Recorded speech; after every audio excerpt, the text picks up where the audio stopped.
Ma'asyiral muslimin yang dimuliakan Allah Subhanahu wa taala. Maka kemudian fitnah yang kedua muncul ketika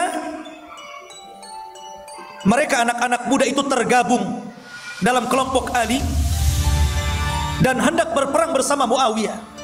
Alasannya apa? Utsman ini dibunuh tidak wajar, ikhwan. Sehingga banyak para sahabat tidak setuju dengan pembunuhan ini. Di antaranya Talha, kemudian Talha bin Zubair, kemudian juga Aisyah radhiyallahu anha, Muawiyah bin Abi Sufyan, dan banyak sahabat tidak setuju dengan pembunuhan ini, sehingga mereka meminta kepada Ali radhiyallahu anhu untuk segera ditangkap dan diadili setiap yang terlibat dalam pembunuhan Utsman. Tapi rupanya Ali kurang setuju dengan pendapat ini. Alasannya para pembunuh Utsman ini cukup kuat, di belakang mereka kabilah-kabilah besar, sehingga Ali radhiyallahu anhu melihat bahwa ketika itu tentara yang paling kuat, tentara kaum muslimin ada di Syam. Dan Syam negeri yang kaya dibandingkan negeri yang lain di zaman itu. Maka Ali menghendaki agar Muawiyah berbaiat dulu supaya apa? Supaya kelak tentara yang sangat kuat yang ada di Syam itu bergabung dengan tentara Madinah, sehingga mudah melumpuhkan orang-orang yang terlibat dalam pembunuhan Utsman ini. Tapi tidak ada yang mau. Mereka menganggap seperti Aisyah, kemudian Talha bin Zubair, kemudian Muawiyah menghendaki sesegera mungkin dikisos. Akhirnya terjadi salah paham, masing-masing beristihad. Dari situlah kemudian Ali radhiyallahu an akhirnya memindahkan ibu kota Madinah menjadi Kufah. Berangkat dia ke Kufah, diganti ibu kota yang tadinya di Madinah itu jadi di Kufah. Banyak alasan yang disebutkan para ulama. Ada yang mengatakan karena menghindari fitnah setelah terbunuhnya Utsman. Ada yang mengatakan supaya dekat dengan orang-orang yang mau tidak taat kepada dia, orang-orang Syam yang tidak mau taat kepada dia, supaya dekat dengan mereka, supaya bisa membujuk mereka. Makanya Ali pindah ke Kufah dan dijadikan Kufah sebagai ibu kota.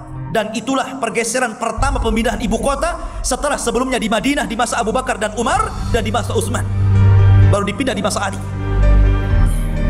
Nah, kemudian di masa ini terjadi perang yang disebut perang Siffin. Ali mengirim pasukan besar melawan tentara Muawiyah. Tentara Muawiyah ini kuat, ikhwan, karena kekuatan ada di Syam ketika itu. Sehingga kemudian kalau ini tetap terjadi maka akan banyak korban. Maka Ali radhiyallahu anhu mengutus salah seorang sahabat namanya Amr bin al-As, dan Muawiyah mengutus Abu Musa al-Ash'ari supaya keduanya berdamai. Bagaimana caranya? Yang penting berdamai, jangan perang lagi. Maka berdiskusilah dua sahabat ini, akhirnya melahirkan bulir-bulir kesepakatan untuk gencatan senjata perdamaian, tidak ada perang lagi. Sudah terjadi damai, pulang Ali ke Kufah. Rupanya 6.000 pasukan Ali, di antara pasukan-pasukan dari 6.000 ini dahulunya adalah orang-orang yang terlibat dalam pembunuhan Utsman. Ada di situ. Mereka keluar. Mereka menyempil ke satu daerah namanya Harura. Dari sinilah cikal bakal Khawarij, dari desa namanya Harura Kufah. Akhirnya mereka menyusun kekuatan. Ali membiarkan mereka, Ali tidak memerangi mereka, karena mereka hanya orang-orang yang ada syubhat di kepalanya. Ali coba melakukan pendekatan dengan cara dialog. Maka dari situ Ali mengutus siapa? Abdullah bin Abbas, anak muda yang cerdas, untuk mendialog orang-orang yang Khawarij yang keluar dari pasukan Ali ini. Berangkat Abdullah bin Abbas, kemudian berdialog dengan orang-orang Khawarij. Datanglah Ibnu Abbas, la salam, tidak ada salam. Langsung mengatakan, ya ibna ammi Rasulillah marhaban, wahai anak paman Rasul, selamat datang. Nggak ada salam, karena bagi mereka di luar kelompoknya itu kafir. Langsung, ada apa wahai Ibnu Abbas datang kemari? Ya. Dan Ibnu Abbas ketika itu pakai pakaian yang sangat bagus sekali, yang sangat baru, yang sangat indah gitu. Dan itu menjadi nyinyir orang-orang Khawarij. Apa ini katanya? Pakaian bagus kayak gini. Maka Ibnu Abbas mengatakan, salah saya pakai pakaian bagus.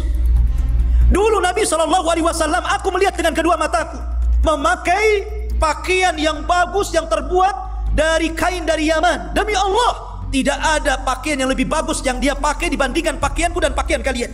Kenapa kalian mengharamkan? Kemudian pemimpin Khawarij namanya Qawwa Ibn Bishr atau siapa namanya, tiba-tiba berceramah di hadapan anak buahnya Khawarij. Ya ma'syaral mujahidin, Ya ma'syaral muwahhidin, wahai orang-orang yang bertauhid. Lihat, mereka akan merasa dirinya paling suci. Orang-orang Khawarij sampai hari ini mereka pasti akan mengatasnamakan mujahidin, muwahhidin, orang-orang yang akan menegakkan keadilan. Pokoknya nama-nama yang seolah-olah mereka benar sendiri. Seperti itulah orang-orang Khawarij sampai hari ini. Ya ma'syaral muwahhidin, maukah aku habarkan kepada kalian siapa orang ini? Maksudnya Abdullah bin Abbas. Sesungguhnya dia dan kaumnya telah diturunkan oleh Allah Al-Quran, innahum qaumun khasimun. Mereka kaum yang suka berdebat. Lihat, dijatuhkan wibawa Abdullah bin Abbas. Kayaknya mereka selalu seperti itu ya. Kemudian Abdullah bin Abbas tenang, dia orang cerdas. Dia tahu harus dari mana memulai dan harus dari mana mengakhiri. Cerdas dia. Akhirnya dia mulai ngomong, barulah banyak yang terpukau dengan ucapannya dan mengatakan, sebenarnya kalian keluar dari tentara itu kenapa? Ada apa dengan kalian? Barulah mereka mengatakan, ya Ibn Abbas, karena kami punya 3 alasan. 3 alasan ini yang menjadikan kami keluar dari Ali radhiyallahu anhu. 1, karena Ali radhiyallahu anhu ketika berperang melawan Muawiyah atau melawan Aisyah atau melawan Tolha dan yang lainnya, baik di perang Siffin ataupun perang Jamal, Ali tidak menjadikan harta-harta mereka sebagai harta ghanimah, harta rampasan perang. Dan Ali tidak menawan perempuan-perempuan dan tawanan-tawanan laki-lakinya. Kemudian yang kedua, Ali radhiyallahu an, dia telah berhukum dengan hukum manusia. Dia tidak pernah berhukum dengan hukum Allah. Dia serahkan hukum itu kepada manusia, sebagaimana Muawiyah menyerahkan hukum kepada manusia. Karena Ali ketika itu menyerahkan kepada Amr bin As dan Muawiyah menyerahkan kepada Abu Musa al-Ash'ari. Ini apa-apaan? La hukma illallah, tidak ada hukum kecuali hukum Allah, katanya. Yang ketiga, Ali menghapus nama Amirul Mukminin. Dalam perjanjian perdamaian itu, Ali tidak mengatasnamakan Amirul Mukminin, tetapi Ali bin Abi Thalib, kalau dia bukan Amirul Mukminin, berarti Amirul Kafirin. Nah, lihat. Sama dengan alasan yang pertama. Kalau Ali menganggap Aisyah, Muawiyah dan para pengikutnya orang-orang Islam kemudian diperangi, berarti Ali telah melakukan dosa besar, menumpahkan darah kaum muslimin. Tapi kalau Ali menganggap mereka kafir, Aisyah kafir, Muawiyah kafir, orang-orangnya kafir, kenapa tidak diambil ghanimahnya? Kenapa tidak ditawan para tawanannya? Selalu Khawarij itu membagi dua, ikhwan. Kalau antum nggak bersama kami, antum sama Amerika sana. Nah, selalu seperti itu. Kalau antum tidak sama kami, antum ini corong-corongnya Amerika, corong-corongnya Barat, katanya. Dua saja, suruh milih mereka itu. Nggak ada yang ketiganya. Itulah ciri-ciri mereka. Ya. Ma'asyiral muslimin yang dimuliakan Allah Subhanahu wa taala. Akhirnya kata Abdullah bin Abbas, cuman itu? Ya, cuman itu. Gimana kalau aku jawab, kalian mau kembali ke pasukan Ali? Cerdas Abdullah bin Abbas. Ngadakan perjanjian dulu, nggak langsung dijawab. Mau kembali ke pasukan Ali kalau kuruntuhkan syubhat kalian? Ya. Baru Ali radhiyallahu meruntuhkan satu-satu. Kata Abdullah bin Abbas, adapun Ali radhiyallahu an tidak mengambil harta mereka, tidak menawan wanita-wanita mereka. Dalam pasukan itu ada Aisyah radhiyallahu anha. Mau kalian menawan Ummul Mukminin, istri Nabi sallallahu alaihi wasallam, yang difirmankan Allah Subhanahu wa taala, ya nisa'an nabi lastunna ka ahadin minan nisa. Hei wanita-wanita Nabi, kalian berbeda dibandingkan wanita-wanita yang lain. Kalian mau menawan Aisyah? Hah? Aisyah kalian mau tawan? La ilaha illallah. Yang kedua, adapun Ali menyerahkan hukum kepada Amr bin As dan Muawiyah menyerahkan hukum kepada Abu Musa untuk berdamai. Kalau kalian bermasalah dalam keluarga kalian bermasalah suami istri, cekcok, tidak bisa berdamai, apa kata Al-Quran? Fab'athu hakaman min ahlihi wa hakaman min ahliha. Maka utuslah dua perwakilan dari keluarga laki-laki, siapa wakilnya?